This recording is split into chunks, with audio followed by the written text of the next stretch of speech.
I'm Sandra, and I'm just the professional your small business was looking for. But you didn't hire me because you didn't use LinkedIn Jobs. LinkedIn has professionals you can't find anywhere else, including those who aren't actively looking for a new job, but might be open to the perfect role, like me. In a given month, over 70% of LinkedIn users don't visit other leading job sites. So if you're not looking on LinkedIn, you'll miss out on great candidates like Sandra. Start hiring professionals like a professional. Post your free job on linkedin.com/spoken today. Hey, it's Danny Pellegrino from Everything Iconic. Ready to upgrade your style game without blowing your budget? Check out Quince. They've got all the good stuff, shirts and polos, activewear, and fine leather goods, all at 50 to 80% less than other high-end brands. And the best part? They're all about safe, ethical, and responsible manufacturing. Get that luxury vibe without the luxury price tag. Hit up quince.com/upgrade for free shipping and 365-day returns on your next order. That's quince.com/upgrade. Millions of people have lost weight with personalized plans from Noom. Like Evan, who can't stand salads and still lost 50 pounds. Salads generally for most people are the easy button, right? For me, that wasn't an option. I never really was a salad guy. That's just not who I am. But Noom worked for me. Get your personalized plan today at Noom.com. Real Noom user compensated to provide their story. In 4 weeks, the typical Noom user can expect to lose 1 to 2 pounds per week. Individual results may vary.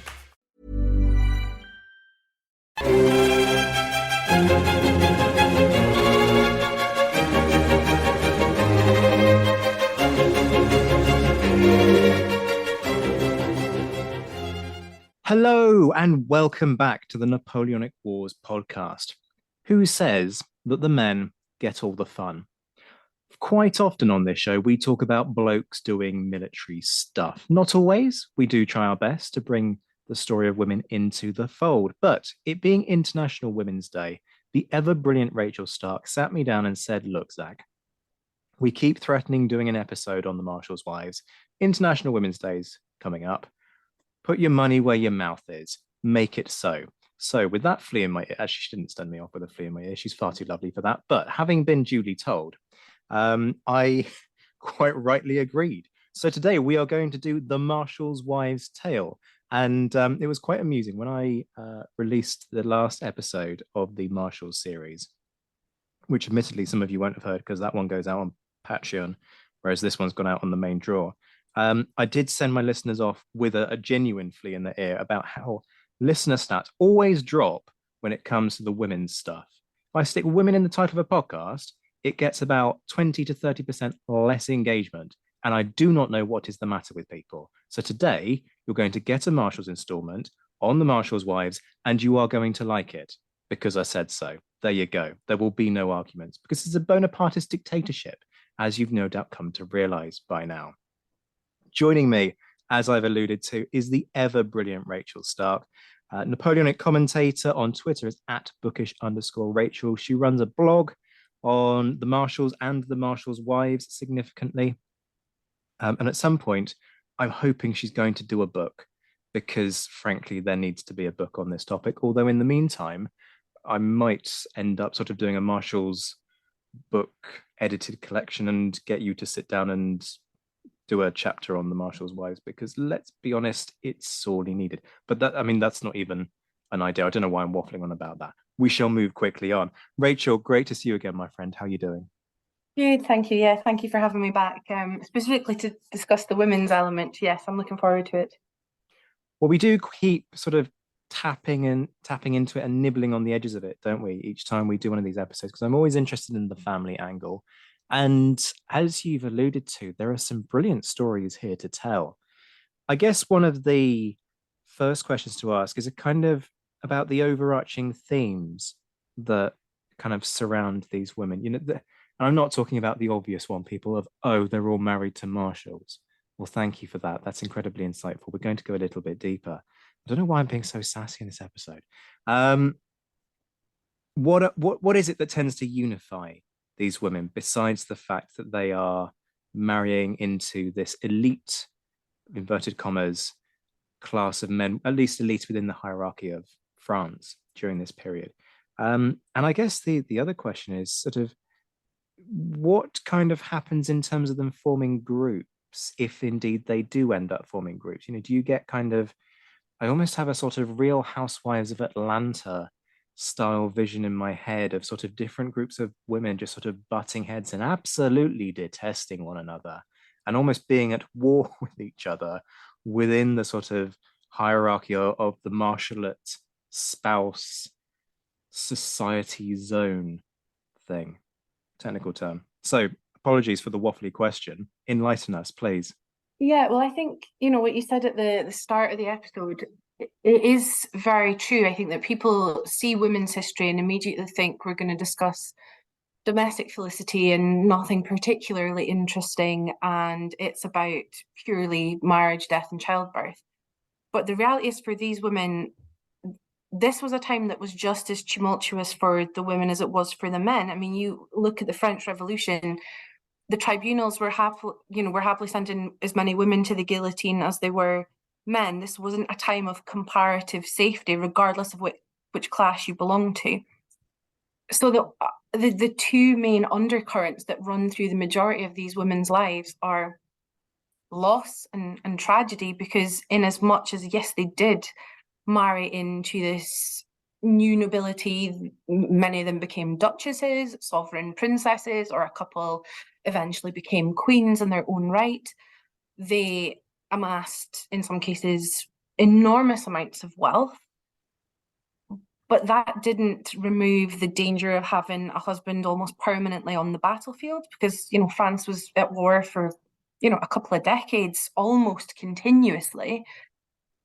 The prolonged separations that created, and the stress and the anxieties of that, before you add in things like, child loss and widowhood, and in some cases the circumstances of the widowhood are immensely tragic in any circumstances, but in some cases, when you look at the circumstances of Madame Brune or Madame La, it's really powerful, tragic stories. And yeah, the courage that so many of these women had to show is not secondary to the men because it didn't happen on a battlefield.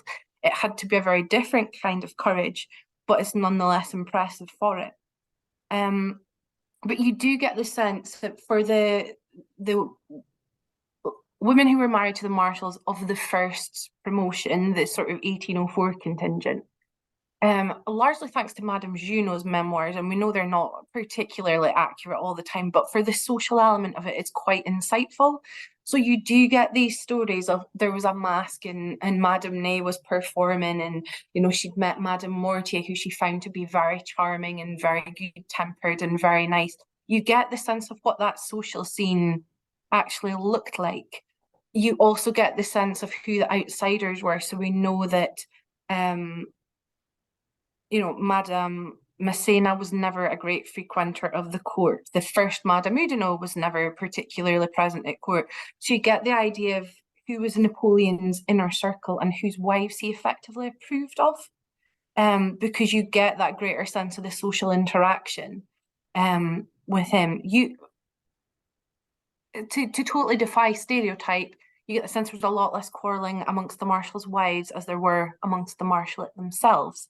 And there were little pockets of friendship. Aglaé Ney had been a contemporary of Caroline Murat and Hortense de Beauharnais, and Madame Soult and Madame Davou were particularly close. And when Madame Davou was going through a very understandable period of prolonged depression, having lost her brother and then her two firstborn children in very short space of time, the Marshal actually wrote to her and suggested she invited Madame Soult to come and stay with her, and spent more time around Madame Soult. So there were sort of real pockets of friendship sprung up amongst them as well.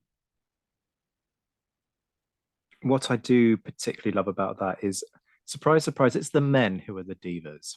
Yep. Why does this not surprise me when we've all seen the portraits of the likes of Murat? As I say, almost every episode now, there will come a day where I won't bash Murat in one of these episodes. Today, my friends, is not that day. Yes, I'm not anticipating a huge amount of focus on knitting in this episode, if I'm being honest with you, when you look at the caliber of these women. I mean, if nothing else, you've got to consider that these women married the historical figures that they did marry and went on to try and make the best of relationships, in some cases more and in some cases less successfully, in part dependent on their respective characters. But the the idea that some of these women are all going to be sort of shy, retiring types, worthy of a Jane Austen novel and sort of fanning themselves and going, "Oh, Mr. Darcy," and all the rest of it. No, no, no, no, no, no, no, no, people. These are hugely brilliant women in their own right. And there's also this point that, look, we talk about the men and how the men go off and fight. When the man naffs off to war, who has to take on this supposed responsibility of the man to look after the household? Well, the women who are left behind with families to raise, with estates to run, because these are hugely wealthy people. The women have to step up and be the men in these scenarios. And this is why I think we're going to do a lot of eye-opening over the course of this episode. Before we plunge into some examples, I've got one more question I want to ask.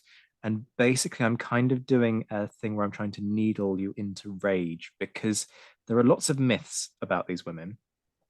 And I know on occasion you've quite enjoyed sort of bashing those myths on the head. So I just want to give you the opportunity to sort of let rip at a few myths that just really annoy you.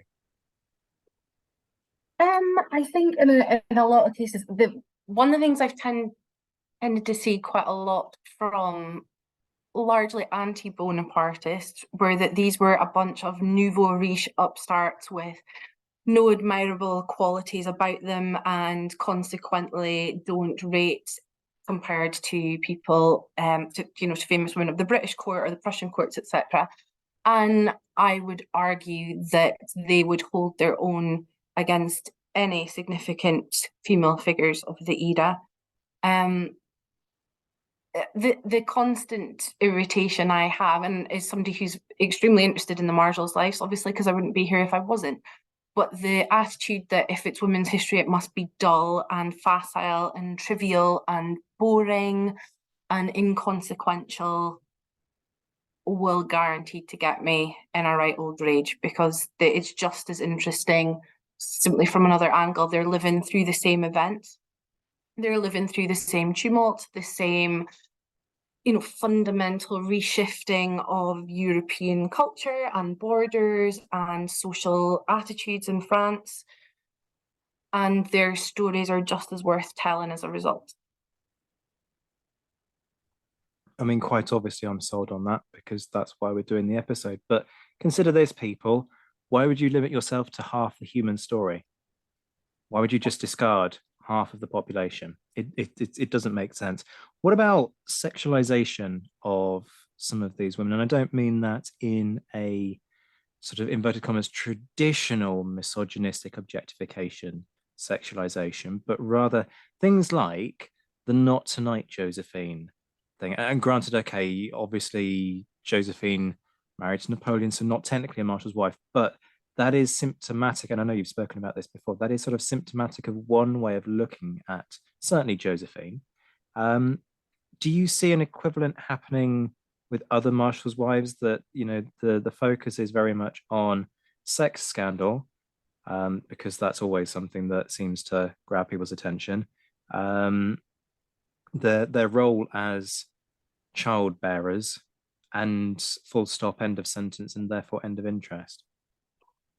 There's not as such an equivalent. The primary target is always Josephine, and it's again infuriating the way her story is reduced to, oh, she was a randy nymphomaniac, instead of understanding the dynamic that existed between her and Napoleon as the older woman marrying this young upstart who ultimately wasn't fit for polite society at the time when he met her, and it's her who molds him and shapes him into the first consul in waiting that he became.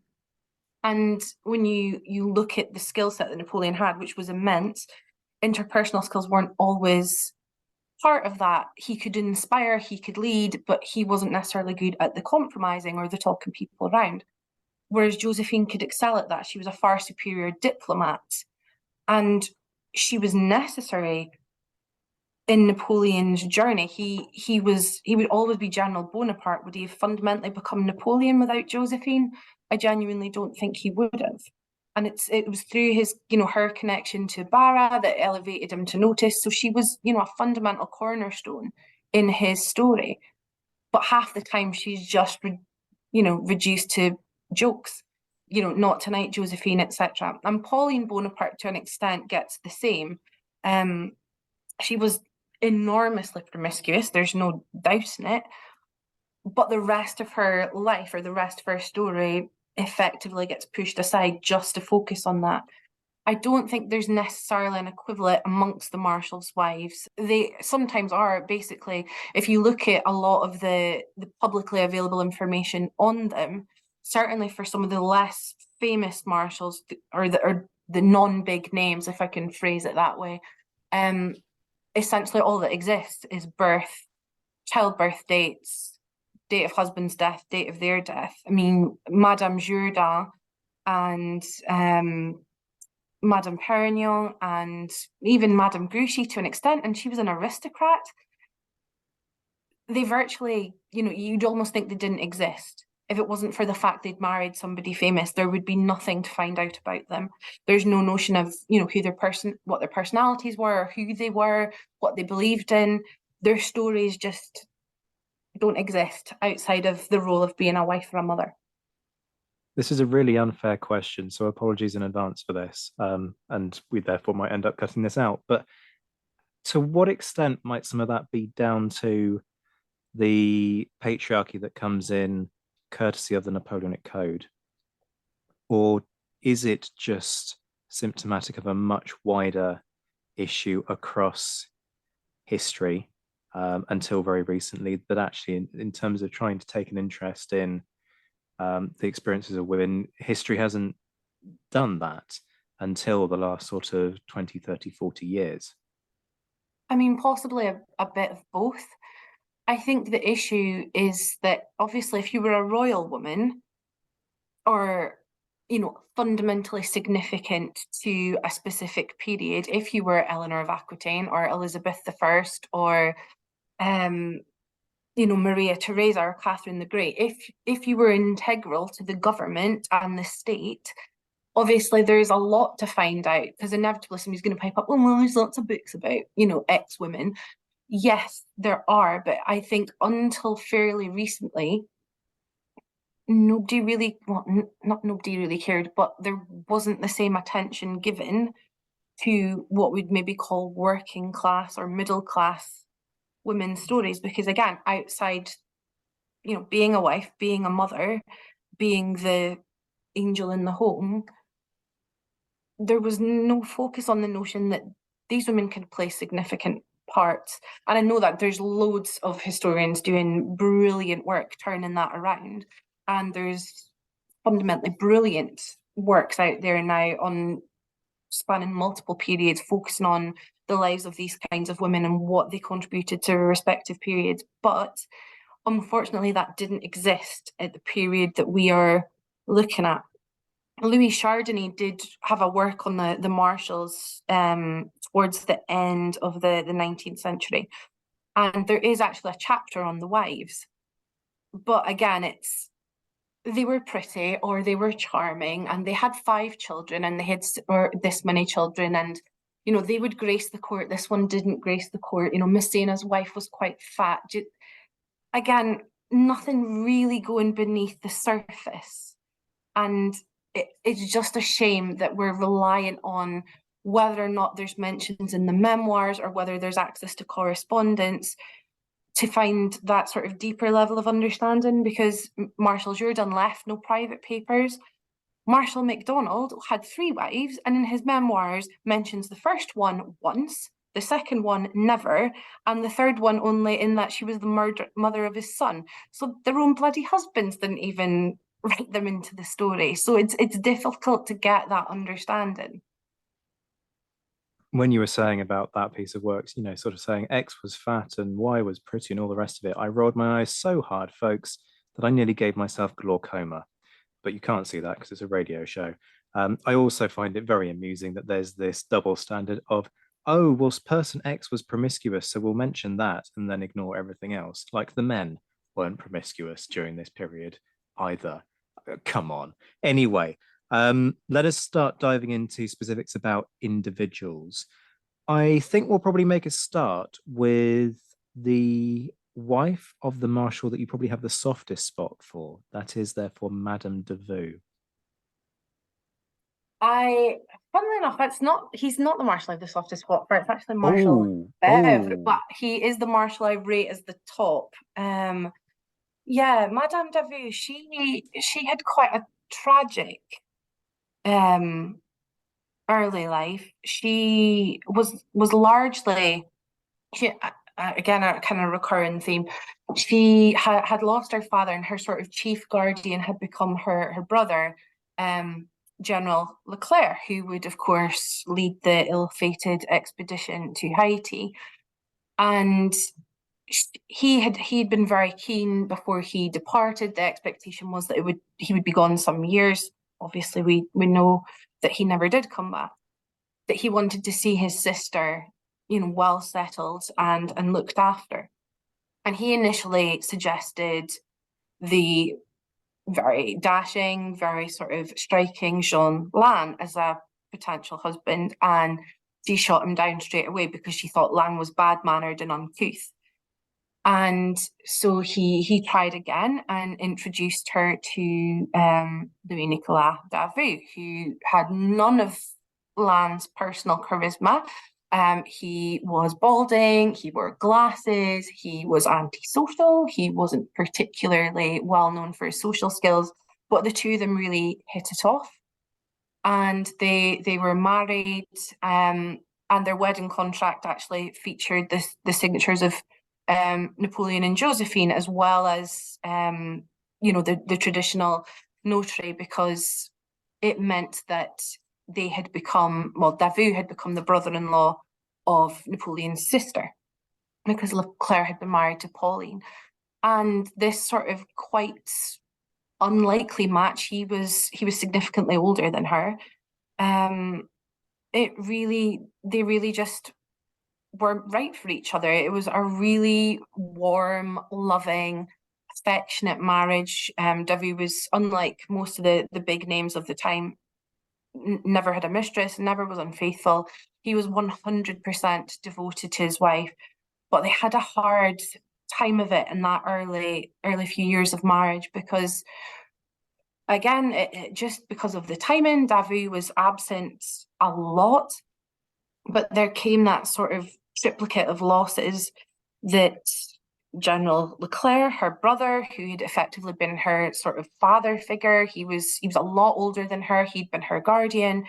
He's lost overseas, and that's something that I don't think she ever forgave Napoleon for. She certainly was no cheerleader for Napoleon, nothing like her husband was anyway. And then their firstborn son, Paul, he died just before his first birthday. And the pattern immediately repeats itself, because their second-born child, who's a girl named Josephine for Napoleon's wife, died almost in identical circumstances again just before the first birthday. And one of the things, we talked about cliches that we kind of want to bust. One of the ones that still kind of crops up occasionally is that people say, well, child mortality was just a thing and people were prepared for it. I don't think anybody who's ever had a child would argue that's the case. And I don't care how common the statistics were or how much it was a fact of life. There is no way the impact of that was not just horrific. And you get the sense from their correspondence and reading Davout's biography, she really hit rock bottom, and she was definitely suffering with what we would call now depression. And she was really struggling. She didn't go out. She was in this just enormous black pit of loss, understandably, because virtually her whole world is gone. And when she falls pregnant with the third child, you can sort of understand where her mind would be at. She was still heavily grieving the two children she had just lost, unimaginably anxious about the one who was yet to come, because you've got this horrific pattern. Is it going to repeat itself? And there's a slightly unsympathetic message from a letter comes from her husband at this point saying, you need to focus on the child who is coming and not the ones that are lost. And I don't know how that could have ever been possible. It just honestly just makes me feel so sad for her, even at a distance of 200 odd years. It's just so tragic. Thankfully, the third child lived. She was again named Josephine, and she grew to adulthood. But just the sense of loss was astronomical, especially because she had hoped Davout would be able to get back to be with her around the time of the third child's arrival, and he couldn't be there. So with all that sort of additional stress and the anxiety and depression, even on top of what there must have been around childbirth at the time, given the likelihood of dying in childbirth, etc., to have to go through it all alone must have been even harder, because again, the Marshalls came with prestige and titles and wealth and, all the trappings. I don't imagine that could have been an awful comfort when you were left alone to go through that. You make the point incredibly eloquently and well. And yes, there is that temptation to go, oh, death is common during this period. Well, yeah, thanks for that. However, that doesn't mean that the emotional challenges aren't there. And, you make the point extremely well, as parents are far better qualified to make that point than somebody like me. Once you've had a child and you've experienced that connection, that's a whole other thing. So thank you for kind of making sure that people kind of appreciate the significance of that. What's her story post Napoleon, if you see what I mean? What happens in terms of the rest of her life and kind of dealing with the fallout of the end of empire, if you like? Yeah. So during the Napoleonic period, the Davouts, again, as I say, had this very strong, very attached relationship. They wrote to each other all the time. She would go to be with him at some of his various postings, and then after Waterloo, of course, Davout is in disgrace. He's the marshal who has rallied to Napoleon. He is the marshal who has walked into Ney's trial and demanded to be held responsible personally.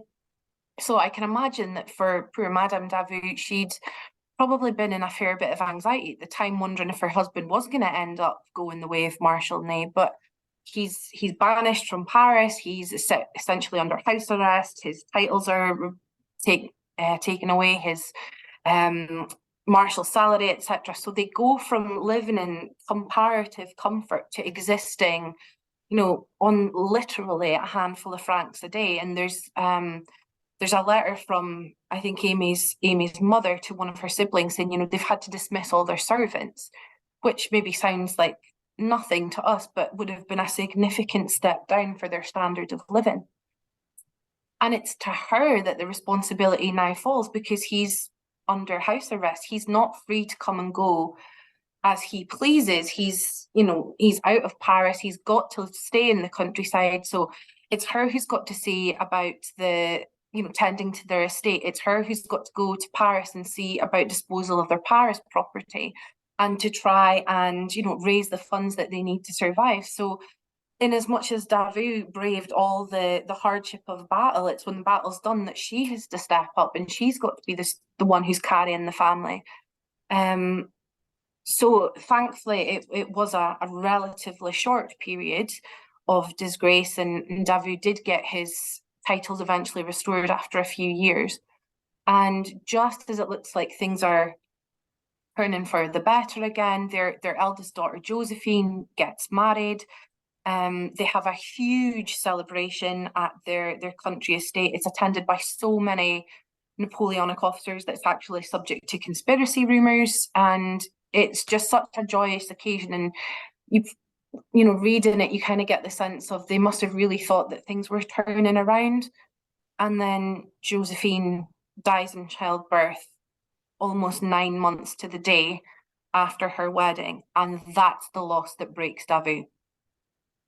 He had to hold her up through the early losses, and again, it's him who takes it hardest. And she, for Amy Davu, she is to watch her husband's health basically decline from that point on. And the Marshal gets worse and worse, and eventually tuberculosis catches up with him. And in addition to losing, 5 out of her 8 children, she loses her husband as well.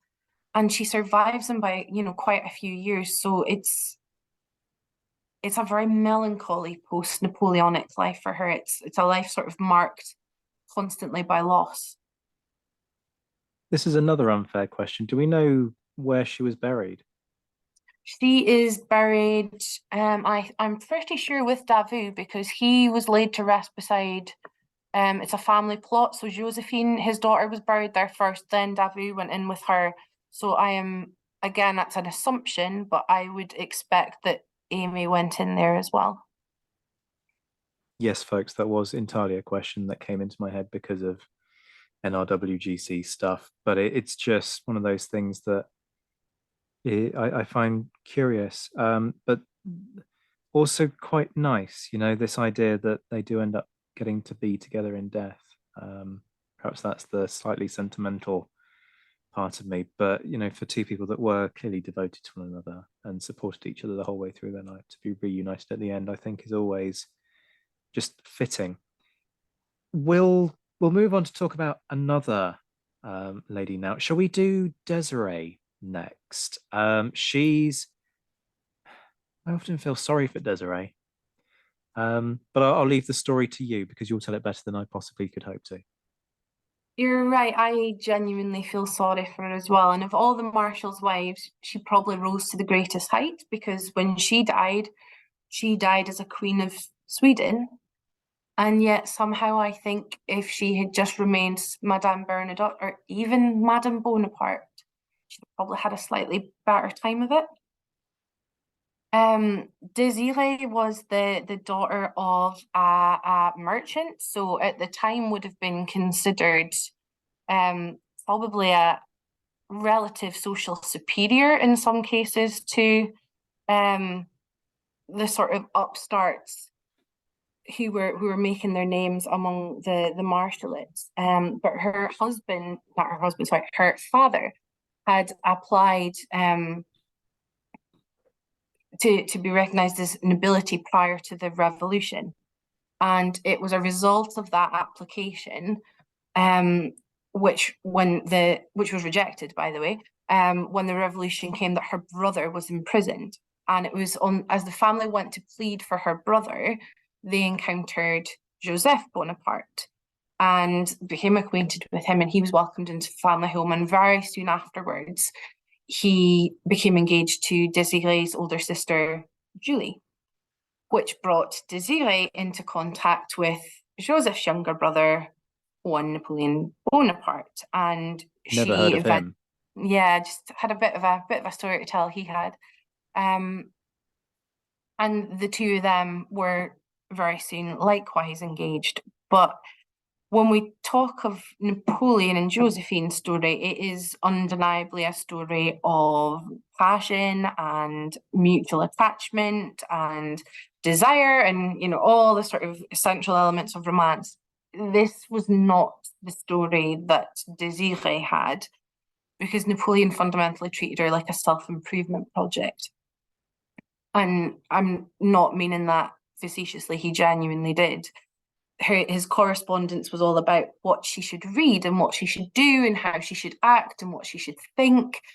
And there's none of the sense that he was, I don't know if he was attached to the idea of having a wife or the idea of having somebody or just forming that connection, but he was never particularly tender to her or complimentary or in any way treated her very kindly at all. And then, of course, the minute Josephine came onto the scene, Desiree got the heave-ho.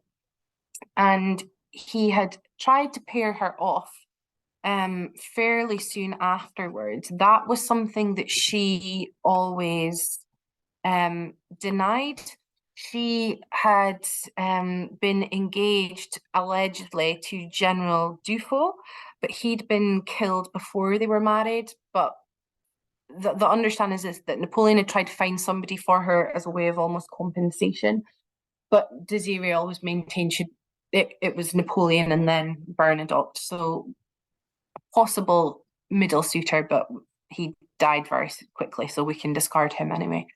And of course, for the third time round, fiancé-wise, she got engaged to Jean-Baptiste Bernadotte, who was Napoleon's, if we can use the term, frenemy. And she basically became their piggy in the middle, and the two of them manipulated her and used her to kind of play off each other. And, you know, Napoleon played on Desiree's fondness for him. Bernadotte then played on her, you know, former history with Napoleon, but, you know, his position as her husband. And you really get the sense that she was just treated really quite poorly by the pair of them. But regardless of that, she found herself reasonably well compensated by way of title, etc., because Bernadotte was made Marshal of the Empire, and she soon afterwards also became Princess of Pontecorvo. She was very attached to Paris, and when she found that they were getting that title, was actually very worried that this would mean that they were going to have to leave Paris and that we're going to have to take up residence elsewhere. And it was explained to her that this was just a sort of a dignity, and you know they would continue existing in Paris. So all was comparatively well until Bernadotte was elected as the Crown Prince of Sweden. And she had hoped that it was just another honorary title and that life would more or less go on as before, but discovered that no, this meant she would be becoming a Swede, and she would spend the rest of her life in Sweden. She delayed her departure as long as she could. You know, Bernadotte went to Sweden a good year before she even left France. And when she got there, she just hated it. She was so unhappy and so miserable, and she clashed with Queen Charlotte, who noted in her diaries that Desiree was a spoilt French woman, and she complained all the time, and she made no effort to be Swedish. She, you know, everything French was better, and she was described as a French woman in every inch. And she was just incredibly lonely, and she took every opportunity she could to get back to France. And she eventually took up residence in France once again, sort of living semi-incommunicado. You know, Talleyrand and Fouché would visit her, and until she was compelled once again to return to Sweden, bringing her son's bride. And, you know, Julie did her duty and wanted to clear off back to France again, and Bernadotte put his foot down, and she was essentially stuck in Sweden for the rest of her life. And she never fully could embrace life there. It was always France that she longed for. You get the sense that she was eventually appreciated as a good-hearted queen, but she became a notable eccentric as she aged. The marriage, you know, with Bernadotte had become incredibly distant by that point. They weren't on anything like intimate terms, but he, you know, predeceased her. Then her son predeceased her. So by the time she was old and, you know, in her dotage, it was in the reign of her grandson. And she became known as the very eccentric old queen who would sleep half the day and then be up all night. She would call on people sometimes at 4 o'clock in the morning. She lived this sort of very strange existence, but you just sort of never get the feeling that it was a very happy one. It is a really sad story. I mean, that's two tragic stories on the bounce. But I think we're probably going to end up doing quite a few tragic stories over the course of this episode. Yeah, it's like I say, I just feel sorry for her. I really do. That sense of being stuck in a tug of war between her and Bernadotte, that's an enviable position for anybody. And also the sort of the patronizing stance of Napoleon in relation to her just doesn't sit well with me. I But then get the feeling, reading between the lines, that she was quite a naive person, and I think that was probably taken advantage of. yeah, I mean, we could do a whole thing on Napoleon's letters to significant women in his life, quite frankly, and that'd be a fascinating psychological case study in and of itself. Um, yeah, just unfair. She got sucked in and probably could have done with not having ever got sucked in. Curious that Napoleon was inclined to marry Desiree when his brother had married Desiree's sister. Were there not laws preventing that kind of thing in France? Because I have this sort of vague inkling that in the UK you wouldn't have been able to do that.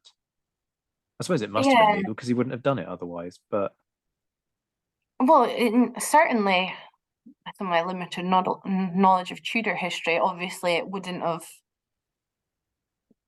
I think under particular tenets of Catholicism, it wouldn't have worked because it would have been considered consanguinity. Because I think, wasn't that one of the arguments Henry yeah, VIII used for annulling his marriage to Anne Boleyn, is that he had carnal knowledge of her sister, and that Catherine of Aragon had been married to his brother. So yeah, I possibly.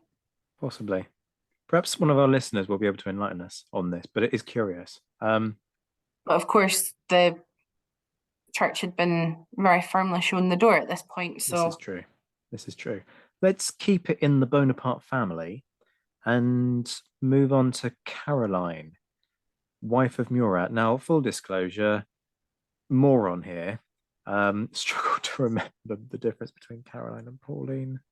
People, feel free to hurl abuse at me. That was an appalling mistake. But Caroline is our focus today, i.e., married to Murat.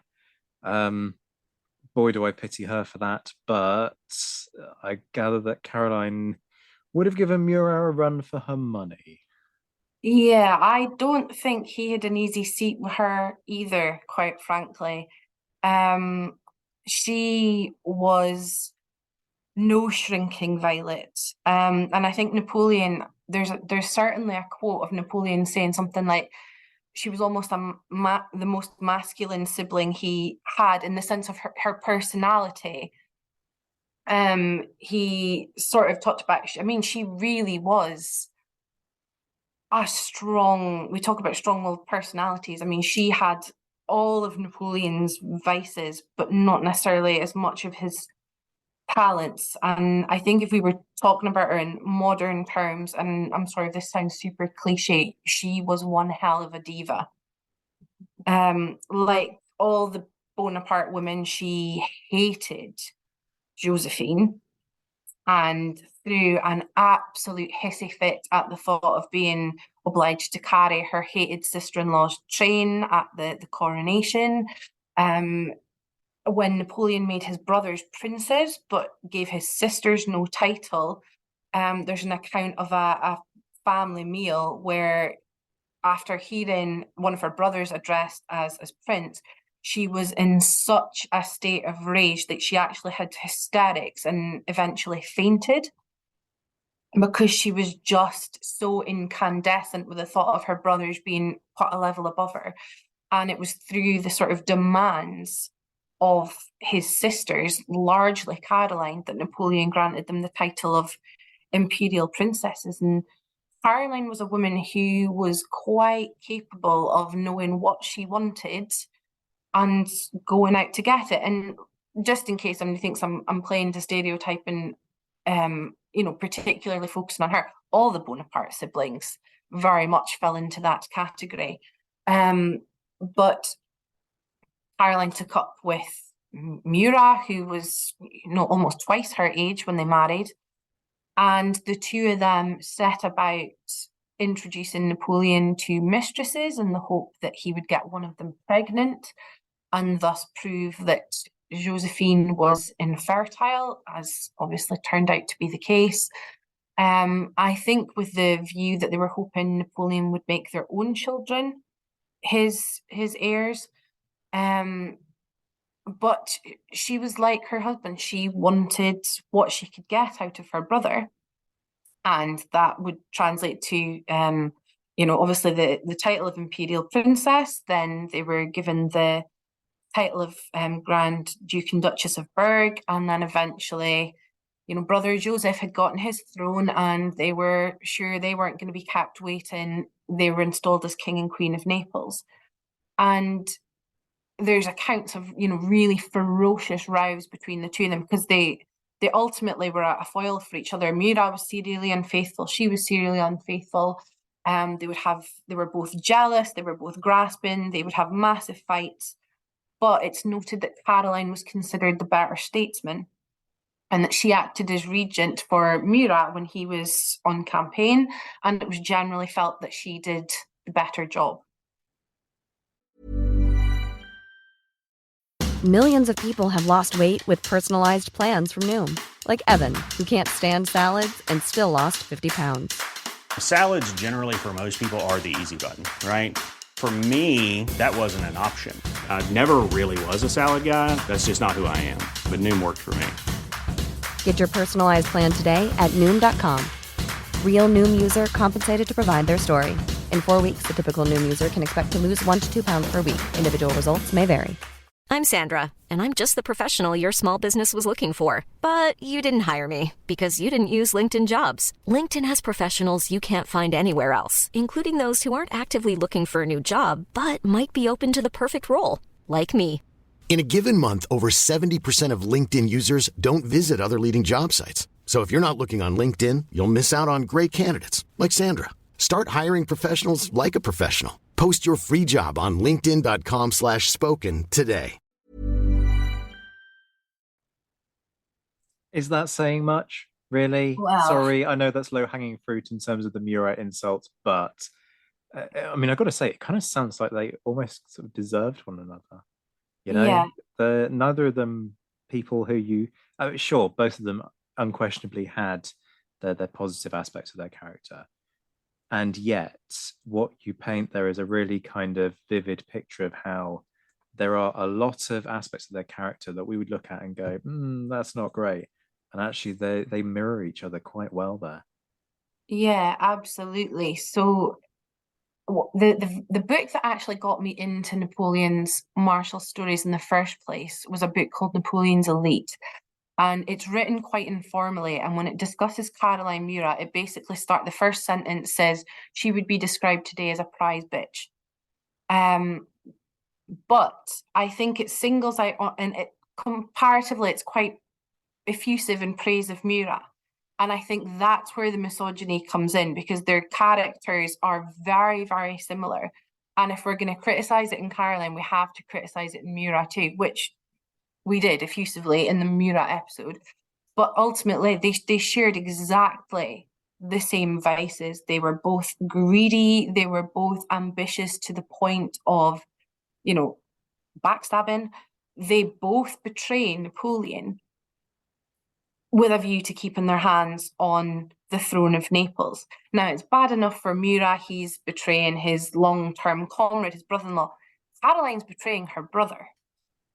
And ultimately takes the offer when it becomes clear that the throne of Naples is not going to be a viable situation, takes the opportunity to seek refuge as a sort of distressed aristocrat in Austria, where she goes under the name the Countess of Lipona, which is obviously an anagram of Napoli, and hopes that her husband is going to be sensible enough to do the same thing.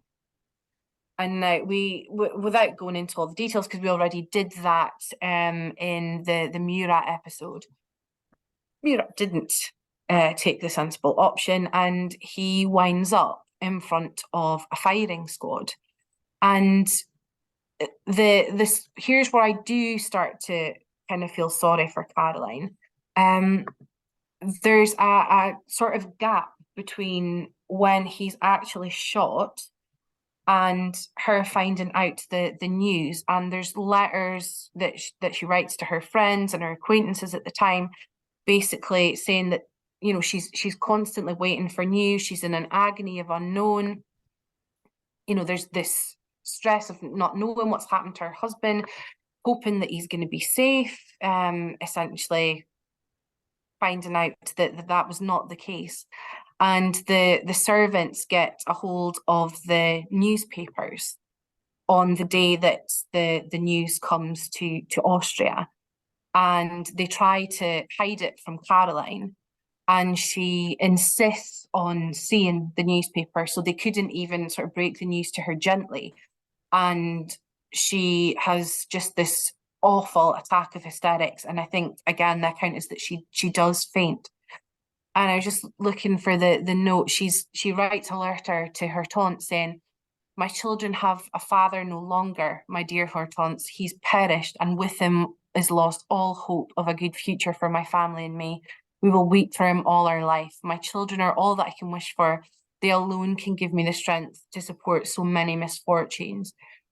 And this is where I do kind of get over my dislike, and I do genuinely feel for her, because she's left with 4 young children. She's left in a country where she's not going to be viewed with the greatest of sympathy as Napoleon's sister. Finding out her husband has died ultimately a brutal death, and her mother never speaks to her again, Letitia Bonaparte, because she cannot get over Caroline's betrayal of Napoleon. So she loses an awful lot in 1815. Yeah, we talk about people who win the Napoleonic Game of Thrones, not least Bernadotte, as you put it so brilliantly in the episode that we did. But in terms of people who lose the Napoleonic Game of Thrones, I think we've just covered 2 who really lose out. Desiree, for one, but particularly Caroline. And I say that in the sort of the more classic interpretation of the inverted commas Game of Thrones, in that, sure, she was involved in the backstabbing and all the rest of it, and she lost, and lost quite royally. Interestingly, we never referred to Murat as a quote prize bitch. I don't know if that's a positive or a negative. We'll leave the listeners to decide on that one, but it's another incredibly sad story. What does happen with the rest of her life? She possibly marries General Francisco MacDonald. We don't really know for certain if she did marry him. She certainly was with him. She was certainly his lover. And 2 of her sons end up in America, as we covered in the Murat episode. One of them becomes the ancestor of Rene Auberjonois, the Star Trek actor. She ultimately dies of the intestinal cancer that seems to unfortunately have this genetic link throughout her family. Like Pauline, like Napoleon, like their father, she dies of intestinal cancer. I didn't realize I knew it affected Napoleon's father, and I believe possibly also his son. No, I might have made that up. That might be an embarrassing faux pas on my part. But certainly he had the news sent to his son. That was part of the reason that he wanted the autopsy carried out. I didn't realize it affected the female line of the family as well. Yeah, Pauline and Caroline as well. Blimey. Okay, so I'm not sure any of these are going to be kind of upbeat and happy stories. We'll go next. There is one. Shall we do that one? There's one happy one. Okay, let's break the doom and the gloom. And let's do the positive one. Who's that? Eugenie de Cussy, the very remarkable second Madame Oudinot. Okay, second Madame Oudinot, hit us with it. Her story genuinely starts a little bit like a novel. She recounts having sort of been educated, and is talking with her friend about their dreams of the future and who their husbands might be and what this sort of new Napoleonic future is going to bring for them. And they discuss how they're going to send news to each other of their marriage if and when they happen. And, you know, if the husband had the Legion of Honor, they would send each other a gold ring. If the husband had was a count, it would have, this kind of stone in it. If the husband was a duke, it would have a diamond in it. And as it turns out, Eugenie is the woman who sends the ring with the diamond, because she is from the locality where Oudinot's first wife had lived, and comes into contact actually with Oudinot's first wife, for whom she had the greatest of admiration as a young girl. But meets the Marshal when he's casting about, really thinking about settling his oldest son. Because, at this stage, Oudinot's got 7 children, left motherless when his wife passes away. And he's thinking about Victor, his the future general Oudinot, that he wants to see him settle down, and initially had briefly considered Eugenie as a possible bride for him, and he is very, very taken with her, and eventually sends for her the most indirect proposal through her I want to say through her uncle. It might actually have been through her brother-in-law. I'll need to double check the detail, but basically saying, tell Madame de Cossé that I'm 44, I have income of such and such a year. She knows my social position, and she would be very welcome to share it if she would choose. It's not the most romantic proposal known to humanity, is it? But she accepts, and they have one of the happiest, longest marriages of all the Napoleonic Marshals. She is just a newlywed bride. In fact, because of her memoirs, it's the only account, to my knowledge, that we have of a Marshal's wedding, because she recounts basically the entire day for us. And then very, very soon afterwards, Oudinot has to depart for Russia. So she's although she's known of and known the Marshal a decent amount of time, her time as a wife has been very, very little by comparison. And she's knows Oudinot's reputation. He picks up the wounds fairly frequently. She took delivery of a bust of the Marshal, and as it's being unpacked, the shoulder falls off. And she's sort of beset by this terror that something has happened to Oudinot. And whether you believe in fate or coincidences or whatever, or omens, it happens that the same shoulder is the shoulder that is hit by grape shot in Polotsk. And when she gets news that her husband has been so severely wounded, she ropes in her uncle, gets in a carriage, and takes off across Europe to be with him, because her point of view is, he is my husband, my role is at his side. I don't care whether Napoleon does like, wives being on campaign. I am going to be with my husband, and I am going to be the one who nurses him. And she genuinely does it. She treks across Napoleonic Europe to reach Oudinot. There's the account that she, loads up every possible comfort she can think to bring him. She takes a case of 20 bottles of wine, and when she finally gets there, she's overjoyed to see that she has this terror that he's going to have lost one of his arms, and that he's going to get gangrene, and that's going to be how she loses him. She's just overcome with delight to see that he's still got both his arms. He's standing, he's talking, he's in as good health as can be expected, and you just have this lovely account of how just delighted she is to see him, and joyfully says, well, I've brought this, this wine, is it going to be of comfort to you? You need to eat, we need to get you fed. And he keeps one bottle and gives the rest to his staff.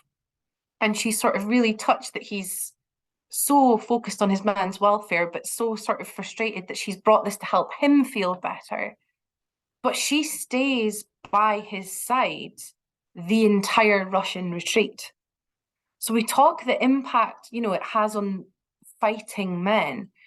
She's a very young woman going through exactly the same thing, in the accounts of the frostbite, and that their food is frozen solid, and that Udino gets typhus at one point, and she talks about the worry she has from because they can't get him warm, and she's worried about the effect on his wounds and so on.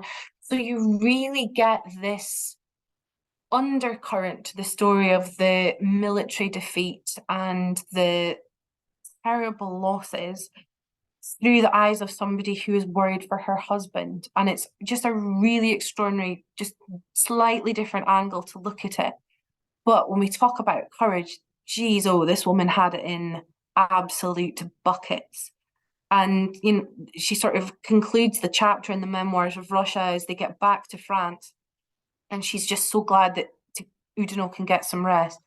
And she kind of summarizes it by saying, it was a really awful winter as we got back, but how could that matter when we'd been where we'd been? Just unbelievable. There we go, people. We told you that this wasn't going to be predictable stories of numbers of children that did or didn't survive infancy, and all the other stereotypes that people dump on women's history unjustly. I mean, what a story to tell. And we said this actually, didn't we, during the Udino episode, that the sheer gore and, okay, it's an untechnical term, but I'm going to use it anyway, the ballsiness of this woman to just pack everything and leg it across Europe in the midst of a conflict, head into an active conflict zone. Sure, your husband might be the Marshal of France and therefore a Marshal of France and therefore easier to find, but that doesn't make it any less of a remarkable thing to do. Yeah, an incredible woman. Tell us what happens post Napoleon, because I think that's always an interesting angle with all of these individuals. Their lives don't end just because Napoleon ends up on St. Helena. Thankfully, this is where there's a happy story. Udino, as we know, despite being a walking colander, was one of the longest lived Napoleonic Marshals. He lived until he was 80, and they had a wonderfully warm, loving, happy home. Udino had 7 children. He then had 4 by Eugenie. There were loads of grandchildren. You get the sense that this was a really happy, united family. She was on the best possible terms with her stepchildren. Udino had sat out Waterloo. Funnily enough, Napoleon blamed Eugenie for that. He said that Udino was stupid and was too much under the influence of his young wife of good family. And it was interesting that he saw her as enough of a threat that to lay the blame for that at her door.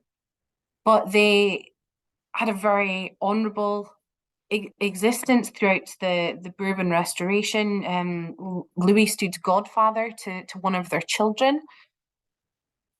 As I say, you get the sense of a very happy, loving, united family, which is nice when you look at how many of the other Marshals' wives had very much the opposite. Their lives seemed to be an endless string of losses. Yeah, we've done. I very sort of, God, we've now done the positive one. So we are about to now turn to more quite harrowing loss in some of these women's cases. Let's talk about Madame Lefebvre. And I say that being completely ignorant of her story, because we haven't done Lefebvre to the point where I didn't even know Lefebvre was your favorite. So we might rectify that next time around, in fact. But let's talk about Madame Lefebvre and her story. Yeah, Catherine Hoopshire is my absolute favorite Marshall's wife. I have an enormous soft spot for both the Lefebvres, and they're another example of a really united, very loving relationship, but unfortunately one that was endlessly blighted by loss. And both the Lefebvres very much started from the bottom, so they sort of epitomise the rags to riches element of the Napoleonic story. She worked in a laundry. She was an ironer and a laundress when she met her husband. She was wholly illiterate. Marshal Lefebvre taught her to read. She was never wholly fluent. She still needed a little bit of help with her correspondence as she grew older, but she could read enough that she could, sort of read her letters, etc. Which I love that he taught her to read. I just genuinely just love that so much. And they married quite late. I mean, they're 30 and 28 when they get married, which for the period's comparatively old. And she accompanied him on campaign. And she was famously plain speaking. She was a great maker of puns. She 100% said what she thought. And both the Lefebvres never made any pretense at being grand, regardless of how elevated their status became. When she was the wife of a marshal, when she became the Duchess of Danzig, there was never any pretense that they were anything different to who they had been, which I quite respect, and I admire that because, some of the other marshals very much did get carried away with the sense of their own importance and sort of delusions of grandeur, where they took the titles and the trappings, etc., but fundamentally they as people didn't change. They were straightforward, they were bluff, honest, and very much represented what they had been beforehand. And she never used to shy away from saying that, I was a laundress, and sometimes she seemed to quite take a bit of mischievous glee in saying that in front of other ladies of the court and talking about her time working in a laundry because it kind of scandalized them. And you get a sense that Napoleon genuinely liked her and genuinely admired her to a degree, because he could be very contrary with women. He could be, on one hand, very charming, and then the next thing he'd say, your eyebrows are very strange, and be fantastically rude to them. He really seemed to like Catherine. And at one occasion, when somebody had rather snootily said to Napoleon, "Oh, sire, it pleased your majesty to drop the title of Duchess on Madame Lefebvre," Napoleon actually got really quite annoyed on her behalf and said, "It pleased me to raise the title of Duchess to Madame Lefebvre." And he always seemed to make a great point of using her title every time he spoke to her. And the Lefebvres were, they were very big supporters of Napoleon's right from the days of the Brumaire coup, and they were both quite attached to Josephine as well. She had a really great relationship with her husband. And I think it kind of summed up in a quote where she once said, "I can forget I'm a duchess. I would never forget that I'm Lefebvre's wife." Like, that was the top honor. Didn't matter about the titles. She was Lefebvre's wife. And they would josh each other as well. They were talking about, making kings, and she said, "Well, Napoleon would never give it to a fool like you." They would, they would banter with each other, and I just get this sense of this incredibly warm relationship. And she's called sometimes Madame Sans Gêne, Madam Without Embarrassment. And the subject of her life's been a comic opera, a film starring Sophia Loren that I'm desperately trying to track down. If anybody's listening and knows where I can find this in English or with English subtitles, please shout, because I've been looking for it for years. It's lost.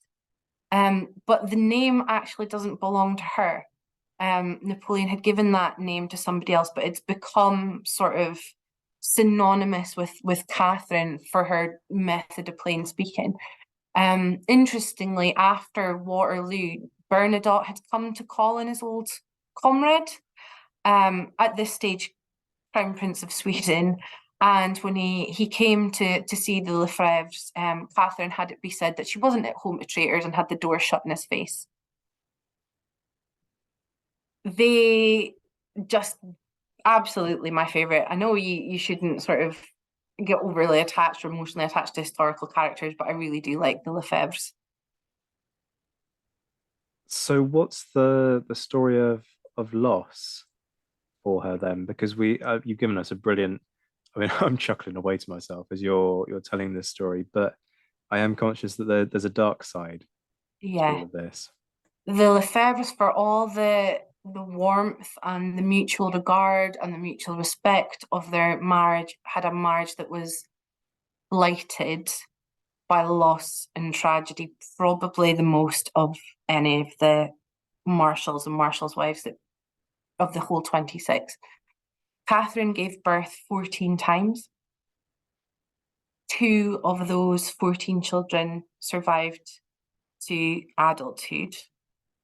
Of the 2 children, one son died aged 15, and that left General Marie-Xavier Lefebvre, who followed in his father's footsteps and became a soldier and became a general in his own right. And he died in the retreat from Vilna. 14 children, and they were predeceased by every single one of them. And Lefebvre, he was an old man, an older man by the time we're talking about Russia. I mean, he was leading his men out there on foot. He wouldn't ride. He would walk alongside his men. He was a man of an incredible strength. And that's the loss that just breaks him.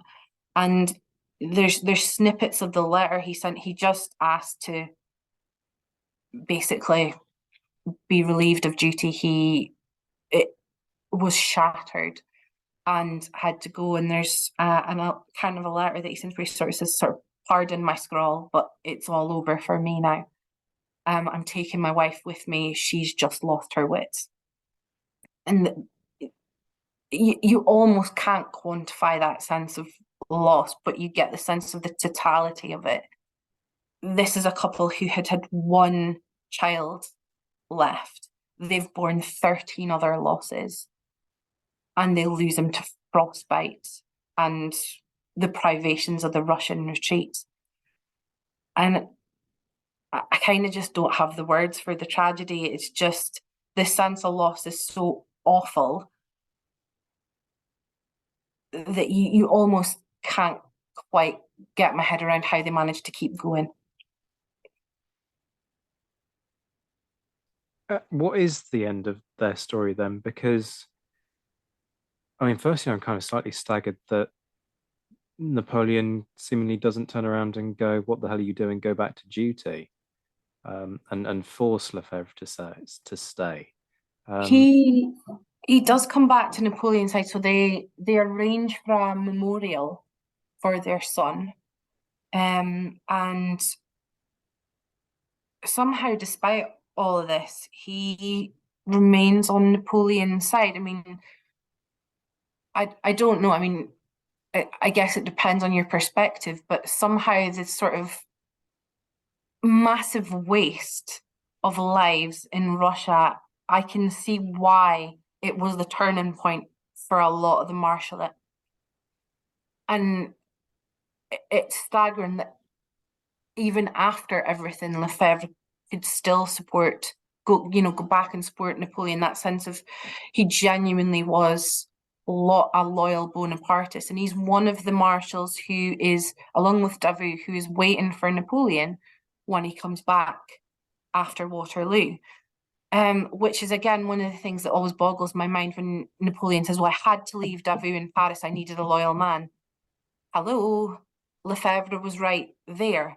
And you genuinely don't get more loyal than that. This is a man who has lost literally everything and has still turned up. So much like all the other Bonapartist marshals, he has his brief period of disgrace after Waterloo. And he predeceases Catherine. So Marshal Lefebvre died in 1820. Catherine survived him for another 15 years. And there's quite a lot of accounts of their later life, because they gave so much charitably and supported so many good causes. They helped a lot of struggling relations. They did a lot for their sort of local community. But she was left on her own, and the accounts were that she never really seemed to know what to do with herself. She still gave generously whenever she was called on to do so. She still supported any struggling relations that she had. She took interest in the lives of her servants, but she just kind of didn't really know what to do with herself. And she was asked, why she didn't go to court, because she was, still the Duchess of Danzig and she was entitled to do so. And she just said, our kind don't belong there anymore. It doesn't feel like home anymore. I don't belong there now. So a sense of, again, this overwhelming sense of loss and sort of loneliness and melancholy, for having such, this wonderfully strong personality and this, excellent partnership. Ultimately, again, who lose everything. So again, this is what frustrates me when we sort of assume that women's history is reduced to the role of passive observer, because the losses that we're talking about here, you can't quantify them. They're awful. I mean, it's a classic example of that thing of don't pity the dead, pity the living who are left behind, right? Because absolutely, here you have the story of somebody who loses 14 children, and then has another 15 years after her husband dies, where she has to keep it together and keep on going because the world keeps on turning. This is why these stories matter, people. It's not going to get any cheerier, I don't think. Madame Brune is up next. Yeah, if we were going to give out awards for courage, Madame Brune is someone who deserved her own baton. She was an orphan working as a metal burnisher when she'd married the Marshal. He, at the time of the revolution, is a friend of Danton. He is as Jacobin as it's possible to be. He was the most Jacobin of all the Marshals. And never Napoleon's favourite. And somehow, despite the fact that, he spent a lot of time in Napoleon's bad books, he never received anything like half the rewards of the rest of the Marshallate. He returned to Napoleon's side in 1815 and is sent, the most Jacobin of all the Marshals, to the Royalist south. And after Waterloo, has to give up and get back to Paris. And he asks Sir Edward Pellew to essentially evacuate him, and Pellew refuses. He says, he calls Brune the Prince of Scamps. He'd been a notorious looter, and basically refuses him safe conduct. So Brune has to travel back through the Royalist South as a noted Jacobin. And it's while he's changing horses, when they've stopped for a rest period, he's mistakenly identified as the man who carried the head of the Princess de Lamballe. Now, we know he's definitely innocent because war records place him, conclusively elsewhere at the time. But that didn't matter when the mob got riled. He is identified as the guilty party, and a mob is whipped up in, double quick time. And he is effectively, has to make a run for it through the town. And he gets into a local hotel and tries to take shelter. And one of the last things he does is try to write a letter to Angelique. We don't know if that letter ever got finished, but he's set upon by the mob. Now, we know that he was shot at point blank range, and estimates are he was stabbed something like 17 times. So he is brutally murdered, and his body's chucked in the river. And it floats for, they think, about 2 days. It was left floating in the river before it was retrieved and buried in an unmarked grave. And the Marshal's cause of death is noted as suicide, which obviously has implications for burial, etc. Angelique searched and investigated for 2 years to find her husband's body. Eventually she succeeds and she finds him. She has the body embalmed and brought back to Paris. He's noted as a suicide. She needs to get that changed to ensure her husband can get a decent Christian burial. 6 years she fights for that cause of death to be changed. 6 years. And she wrote to everybody from Louis XVIII down. Now, this is a former metal burnisher. She is not a woman of letters. She is not an aristocrat used to mixing in these circles. She is very much out of her sphere of influence. 6 years it took before the cause of death was changed to murder. And she was able to see Marshal Brune effectively be at peace.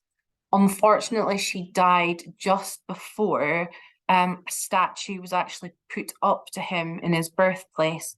And it's such a shame because I would have hoped that would have at least gave her some comfort. But my God, if we're going to talk about women of courage, we would be giving her all the medals. What a story. That's mind-blowing, the determination of the woman. That's staggering. Why was there such a fight over the whole thing of overturning this? Because without wishing to be gory, the guy is shot and stabbed approximately 17 times. That is very clearly not a suicide. Like I say, I don't want to be gory, but was it not possible to verify that initially? Did it have to be done sort of retrospectively through other means? That I'm not sure of the specifics as regards to whether, his body had to be inspected or what the situation was. I think just the reluctance to admit that it was white terror, because weren't these the noble, civilized people rather than those upstart Jacobins and Bonapartists? Yeah, what a story. That's incredible. Sorry, I'm slightly reeling from that. You talked about how she died shortly before the statue went up. How much longer does she live? How much of, her life actually ends up being taken up with this effort to basically see her husband get a decent burial? She lived to 1838. That's a long time. So again, it's sort of into the 1820s before everything sort of, I don't want to say put to right because that's the wrong expression to use, but before the cause of death is accurately reflected. But she and Brune had no children. They had adopted 2 young women. But again, this is somebody who's left ultimately alone, having to continue the fight. Does she have a comfortable, inverted commas, existence from a financial perspective, at least, while she's doing that? Or is she sort of trying to, obviously a lot of these individuals end up losing certainly some of their titles or some of their status, one or the other, once Napoleon's empire falls. So does she, particularly given, the circumstances of her husband's death, does she end up having to sort of do all of this whilst also, trying to fend for herself? I can find frustratingly little about the rest of her life. Most of the research I did for this, I did during lockdown, so it was just what was publicly available. So I'm making zero pretense at being a professional historian here. This is just very much publicly available information. I would like to hope she was at least comfortable financially. Brune had been thrown to line in his own pockets. So I would like to think she wasn't destitute, but certainly she would have been one of the nouveau upstarts. She was never a big frequenter of court, even when Napoleon was in charge. I'm pretty certain she had zero status there under the Bourbons.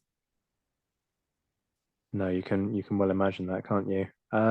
And last, but by no means least in our run through today, Madame Ney. She's another one who, sadly, through the most awful of circumstances, had to show, no small amount of courage. She had been a contemporary of Hortense de Beauharnais at school. Her early life is blighted by tragedy. Her mother had been a chambermaid to Marie Antoinette, and when it becomes very clear that her mother is facing pretty much certain execution, they're rounding up, intimates of the couple, followers, associates.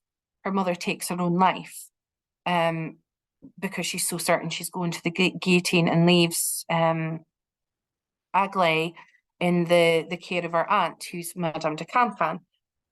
So she comes into contact with Hortense, with Caroline, and Josephine takes an interest in her daughter's friend, and is looking to find a suitable wife for the very dashing soon-to-be Marshallate, and suggests that Aglaé would be the sort of ideal solution. And there's a little bit of reluctance on both sides initially, a bit of misunderstanding about ages, etc. But ultimately, they have quite a happy marriage as well.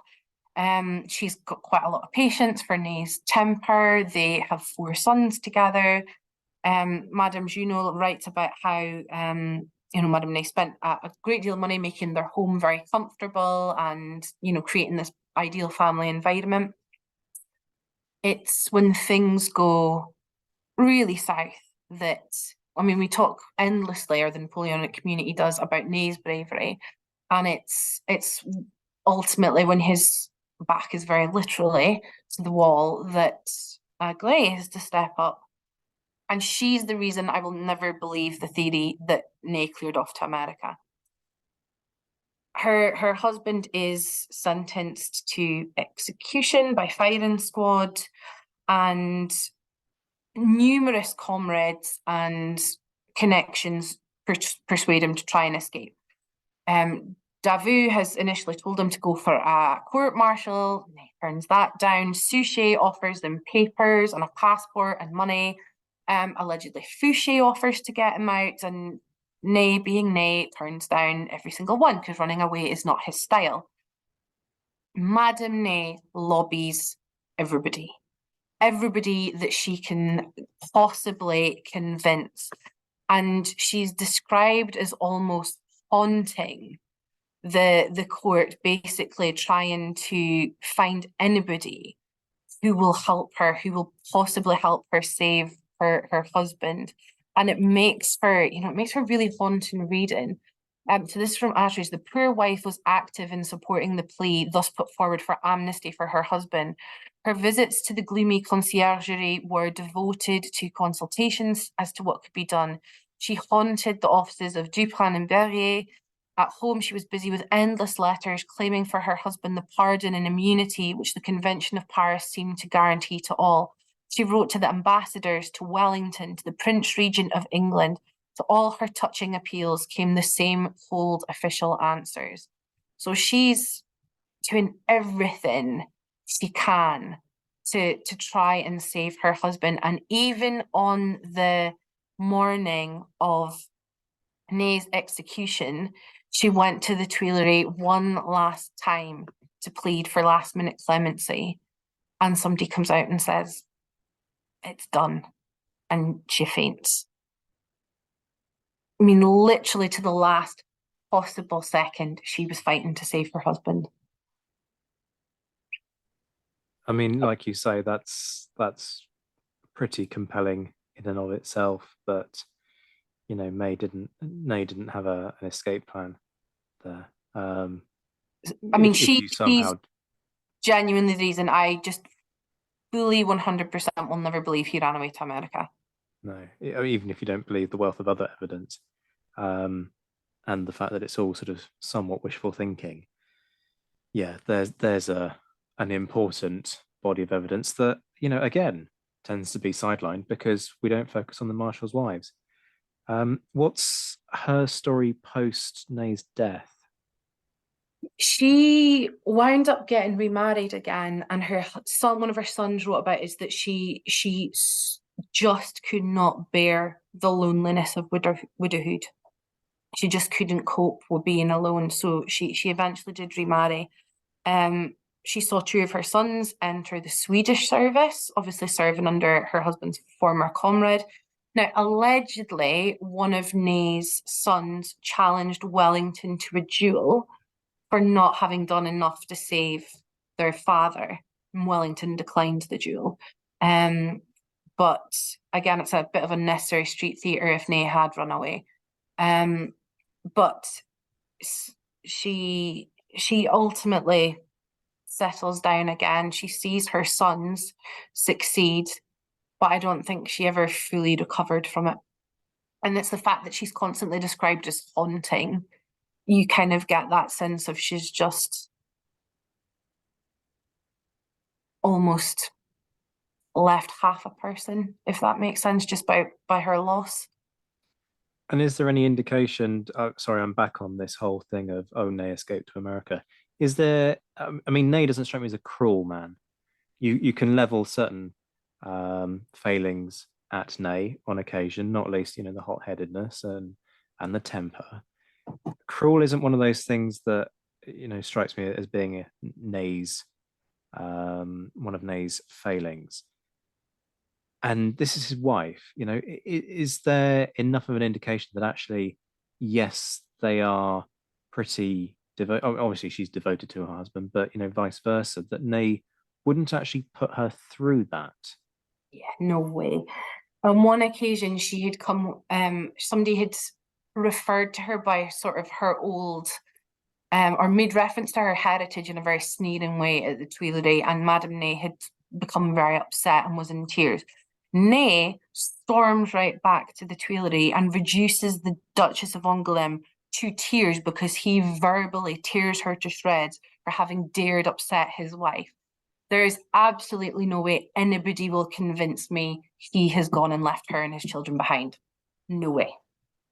No, it doesn't strike me as Ney's way. Stubborn, yes, but not inclined to just abandon your family and naff off to North America in order to save your own skin. Saving his own skin is not in Ney's character. No, he'd umpteen opportunities to and chucked every single one of them out the window. Yeah, completely. This has been fascinating, Rachel. Thank you so much for this. I mean, boy, we've had a docudrama, right, about Marie Antoinette of late. Perhaps we should can ideas of more of those kinds of things, and maybe Steven Spielberg is not listening to this one. We can say that quite confidently. But Steven, if you are, by some bizarre coincidence, listening to this, maybe focus on the Marshals' wives as opposed to the 7-part series on Napoleon, because actually you've got all of the drama. You've got arguably a more human story than you get out of Napoleon. That's not to say that Napoleon's story isn't human and emotional in its places, but this just sounds so much better. I don't mean to be rude, but it's just brilliant and lends itself so well. Looking at all of these fascinating dynamics, I am hoping that listeners will have gone through this and will want to know more, which, as you kind of alluded to, is quite difficult because people tend to have ignored the experience of the Marshals' wives. But you do have your blog, which is a starting point. Tell folks where they can find that, and also any other pointers that you might have on where they can find out a little bit more. Yeah, so you'll find my blog fairly frequently retweeted on my Twitter page. I've really not been very active on Twitter recently, but I will retweet the links to the Marshals' Wives series that I did. If you're interested in knowing more, some of the decent sources include Oudinot's memoirs, which were compiled by Eugénie de Cussy and include quite a lot of first-person accounts from her, which is excellent. Davu's biography by John Gallagher actually does cover quite a lot of his relationship with Amy in quite a decent level of detail. Some of the biographies of the Marshals do vaguely dip on it, others don't. As I say, don't go looking for MacDonald's wives in his memoirs because he barely mentions them. I'll try and find my list of sources for the blog, and I'll post them on my Twitter account. And folks, in order to find Rachel's Twitter account, all you need to do is search for @bookish_Rachel. That's RACHAEL. When you're spelling Rachel. Rachel, it's always an absolute joy. It's always fascinating. I learn vast amounts each time. Thank you for opening our eyes to these ladies and their brilliant characters and their fascinating experiences. And you'll be back for another Marshall installment very soon. I will. Thanks very much for having me. Shout outs to my mentioned in dispatches patrons Rob Griffith, Brendan Teeling, John Haynes, Beatrice de Graaf, Lynn Dawson, Lucy Tatner, Jim Deary, Josh Keeney, Andrew Leon, Colin Fieldhouse, Stephen Colson, Jim Getz, Jeff Maple, Ed Koss, Indiana Fats, Hugh Brennan, Alistair Campbell-Grieve, Andy Meeking, Mark Anscombe, Bruins Girl, Mark Trowbridge, Miles Reedy, Nick Overland, Graham Goodwin, Rachael Stark, Chris Pramas, Anthony Gumbow, Andrew Wright, Graham Spicer, Keys Bishop, an anonymous American, Martin Pisani, Sam Gurman, Marcus Cribb, Robin Brasher, Hospitaller, James Fluick, Natasha Hobday, Roger O'Donnell, Rod Schwager, Chris Kemble, and Gary Dennis. The Admirals, David Priest, Rob Coughlin, Graham Callister, Mark Duckers, and Michael Guest. The Marshals, Roy Muir, Bob Burnham, Matt Bone, Graham Swidenbank, Colin Zimmerman, Ryan Diamond, Sean Sullivan, David Maxwell, and Juo Teixeira. The Emperor, there's only one, quite aptly, and that's JC Kaiser, and the Legions de Scholar, Liam Telfer, and Todd and Laird Campbell. I'll be back very soon, but until then, I'm Zach White. This has been the Napoleonic Wars podcast. Take care of yourselves, my friends. Stay well, stay safe, and as always, thank you for listening.